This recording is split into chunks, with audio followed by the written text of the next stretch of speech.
geldin fotoğrafını güzel konuşalım.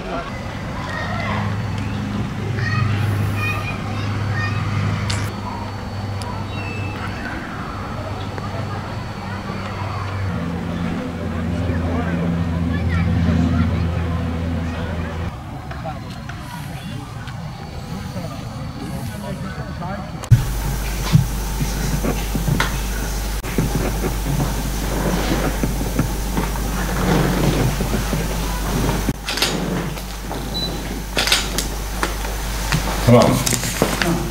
Evet, çok kıymetli basın mensubu arkadaşlarım, malum yine Bahçeli Evler Mahallesi'ndeki park mevzusu için bir kameralar karşısında ve vatandaşlarımızı bilinçlendirmek için sizlerle dedik bir hasbihal edelim. Evet, malum yine iki hafta önce bu Bahçeli Evler Parkı'nın yerinde sizlere açıklama yapmıştım arkadaşlar. 02.08.2023 tarihli Şırnak İl Özel İdaresi'ne yazmış olduğumuz Şırnak'ta Bahçeli Evler Mahallesi'nde 890'a bir parselde 1870 metrekare atıl bir parsel vardı. Bunu Bahçeli Evler sakinleri, muhtarı ve bizim gözlemlerimizle oradaki o atıl parselin o çocuklarımıza, o mahalleliye park yapılması için daha önce de sizlere izah etmiştim. Toplu Konut İdaresi Başkanlığı tarafından ilimizi ziyarete bulunan ilgili daire başkanıyla istişareler sonucu bize başkanım arsayı verirseniz, arsayı yani mülkiyet değil, sadece yapımına izin verirseniz biz de yaparız dedik. İşte o tarihli dilekçede Şırnak Vali İl Özel İdaresi'ne yazmış olduğum dilekçe bu. Biz de bunu dedik ki İl Özel İdaresi Genel Sekreterliği hemen ilk toplantıda ilk gündem maddesi olarak ele alıp bunu olumlu şekilde Şırnak halkımıza park yapılmak için karar verecekler. Biz öyle düşünüyorduk. Maalesef Eylül ayı toplantısında ele aldılar, ertelediler. İkinci Ekim ayın toplantısında tekrar ertelediler. Kasım ayında da reddettiler. Biz bunun gerekçesini sorduğumuz zaman ve bunu biz zaman zaman kendi meclisimizde bile hatta tartışma açtık. Benim Şırnak Belediyesi'nin 8 tane meclis üyesi var. HEDEP'ten, şimdiki ismi HEDEP'ten, eski HDP, şimdi HEDEP'ten ve kendilerine de izah ettik, dedik arkadaşlar. Bak burada böyle bir olumsuzluk var, bunu yapmayın, çocuklarımıza bunu yapmayın, söyleyin dedik İl Genel Meclisi üyesi arkadaşlarınıza. Kendilerine orada bir baktım, bir tane Kerem Onar var, İl Meclis üyesi. Başkanım dedi işte burada oradaki arkadaşlarımız diyor ki 9600 metrekareyi hepsini yapın. Ya ben hemen imar müdürümüze dedim, bakın getirin, var mı öyle bir şey? Getirdiler. Aynı şöyle şu parseli size göstereyim arkadaşlar. Parsel konu işte 890'a bir parsel. Burası ortaokul alanı. Bak fotoğrafta park alanı şu kadar. 1870. Dedik böyle bir alan yok. Olsa getirin yapalım ya, niye yapmayalım? Çünkü TOKİ Daire Başkanlığı da diyor yapacağız. Ya biz de belediyemizin Allah'a çok şükür yapma gücümüz var. Biz de yapabiliriz. Çıt yok. Ve toz kondurtmuyorlar. Biz arkadaşlar bakıyoruz, yanlıştır bu. Ama size arkadaşlar inanın bu konuyu reddeden arkadaşlar, İl Genel Meclis üyesi diyeyim, inan belki orayı görmemişler bile. Çünkü onlar Şırnaklı değil, ilçelerden geliyorlar. Yani bizim için Şırnaklı ilçeden ne olursa olsun karar vereceği zaman bir işi araştırmaları lazım. Gidip alana bakmaları lazım. En çok üzüldüğüm Şırnak'tan 2 tane İl Genel Meclis üyesi var. Bunlar da o arkadaşlarının kararına uyarak memleketinde yapılacak parkı reddediyorlar. Şimdi Ben bu parkla ilgili ne yaptık? Hemen Bahçeli Evler Mahallesi'ndeki park alanı projemiz için 3194 sayılı İmar Kanunu'nun 8. maddesi B uyarınca mekansal yapım yönetmeliği 32. maddesine istinaden belediyemizin resen imar planı yapma ve yaptırma yetkisine dayanarak Bahçeli Evler Mahallesi'ndeki 890 ada bir nolu parselin 1870 metrekare alanını nazım ve uygulama imar planı değişikliği yapıp meclisimizin oy çokluğuyla 9-10-2023 tarihinde 2023'e 138 sayılı kararla resen onayladık. Bitirdik. Çünkü bizim yetkimiz var. Burada neymiş? Biz itiraz edeceğiz. Biz yaparız, siz yıkım için itiraz edebilirsiniz. Biz kararımızı verdik. Askıdadır, yaptık, vatandaşlarımıza hayırlı olsun. Şimdi bu konuyla ilgili bugün çok ciddi bir açıklama yapacağım sizlere. Başka açıklamalar da var ama bunu özellikle pür dikkat dinleyin.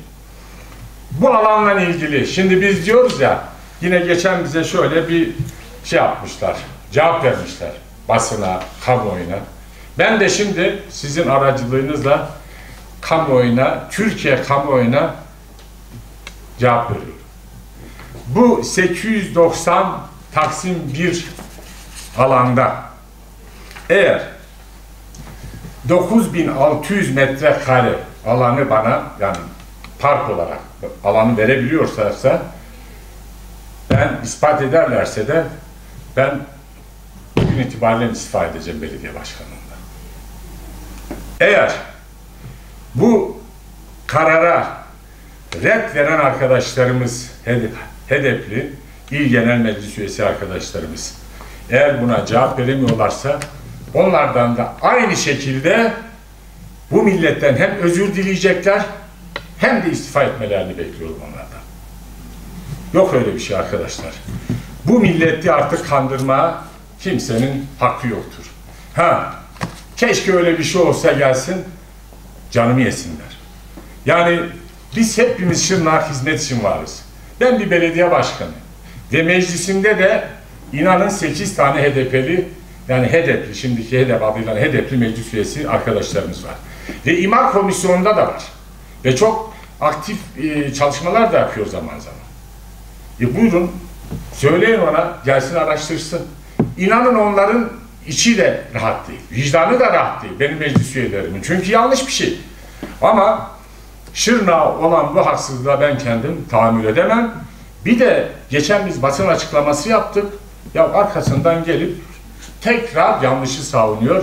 Ben bir belediye başkanı olarak sözümü söyledim. Eğer bunu ispat ederlerse 1870 değil de 9630 metre arsayı bana desinler, burada böyle bir arsa var bana göstersinler. Ben de istifa edeceğim. O zaman zaten derler bir Şırnak Belediye Başkanı'nın koltuğundan ettik. Bu kadar net. Arkadaşlar, çünkü yine diyorum bu arkadaşlarımız Şırnak'ı bilmiyorlar. Şırnak'ı bilmeyen bir adamın yani burada İl Genel Meclisi karar vermesi de yanlıştır. Biz şöyle gitmediğimiz yer bizim değildir. Bakmadığımız yerde biz gözü kapalı iş yaptırmayız. Benim yoğurt yiyişim budur. Mesire alanından bahsediyorlar. Yok efendim bizim bir mesire alanı vardı. Bilmem el koydular, gasp ettiler. Ya arkadaş biz üreten insanız. Biz sizin gibi gaspçı masçı değiliz. Yani bana eğer sen bu üslubu kullanırsan ben bu gaspı sana söylerim. Biz sadece üretiriz. Kimsenin ne malında ne şeyinde gözümüz yok. Biz bugüne kadar 4,5 yıla aşkındır yaptığımız çalışmalar zaten halkın takdirindedir. Herkes biliyor Mehmet Yarka ve ekibinin ne yaptığını arkadaşlar. Evet, mesire alanını diyorlar. İşte el koydular, bilmem ne yaptılar. Şu anda orada millet bahçesi yok. Bak. Arkadaşlar bak bu 100 eski mesire alanı 30 dönüm. Şu anda gördüğünüz 112 dönüm arsa üzerine yapılmış ve %55'i bitmiş görüyorsunuz. Sadece çevre düzesi ve çevre düzenlemesi ve yolları kalmış. Her hafta oradayız. gidip görüyoruz. Arkadaşlar, inanın ben Şırnak Belediye Başkanı olarak hangi partili olursa olsun hepsine hizmete geldim. Çünkü ben buranın şehri eminiyim. HDP'lisine de, MHP'lisine de ve öyle de çalışıyorum. Yani arzu ederlerse buyurun gelsinler. Benim özellikle beni bu koltuğumdan etmek için araba da benden. Tamam mı? Araç da benden. Belediyenin makam aracı fen işlerinden birini vereyim. Gitsin tüm bu benim üzerime atfettikleri konuları tek tek yerinde baksınlar. Evet. Bu da yok. İşte görüyorsunuz. Yer orada. Halep uzaksa arşım burada. Buyurun gidip bakabilirler. Bu da çakma bir haber. Evet. Bana diyor ki halkının talep ettiği işleri umrunda olmadı. Ya ben gece 11'lere kadar burada yatıyorum. Millet görüyor zaten. Ben sabah 6'da kalkarım. İşlerimi de takip ederim. Müteahhit ve taşeron zihniyetli. Evet. Ben müteahhitim. Bu işin liyakatlı bir insanım. Ve ben emekten gelmişim ve işi bilen insanım. Bu belediyenin kuruşunu yemediğimi kendi belediye meclis üyeleri de biliyor. Tabii ki çamur at, izi kalsın. Kumaşımız temiz. İş tutmaz, çamur da tutmaz. Ben istemesini de biliyorum. Gidiyorum diyorum Şırnak memleket. Ben bunu kendime değil, ben kendim için bir tane kek bile istemiyorum. Ama bir su bile istemiyorum. Ama memleketim için gidip en güzel yatırımları ilime getirmeyi çok iyi başarıyorum. Bunu da en iyi başaranlardan biriyim. Kendimde de gurur duyuyorum.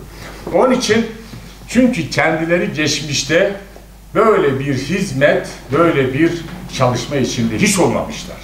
Evet, 3,5 dönem, 3 döneme yakın burada yerel yönetimlerde bu koltukları sizler yönettiniz. Bu Şırnak'a ne yaptınız? Dikili ağacınız var mı? Eseriniz var mı? Hep ben şunu derim. Dikili ağacı olmayan ve eseri olmayan siyasetçi lütfen konuşmasın. Yani konuşursa da konuşmalarına dikkat etsin. Evet. Neden? Bunu bir tehdit olarak değil. Çünkü millet güven vermiyor. Diyor ki ne yaptın ki konuşuyorsun? Ben o anlamda söylüyorsun. Ama biz sabaha kadar da konuşuruz.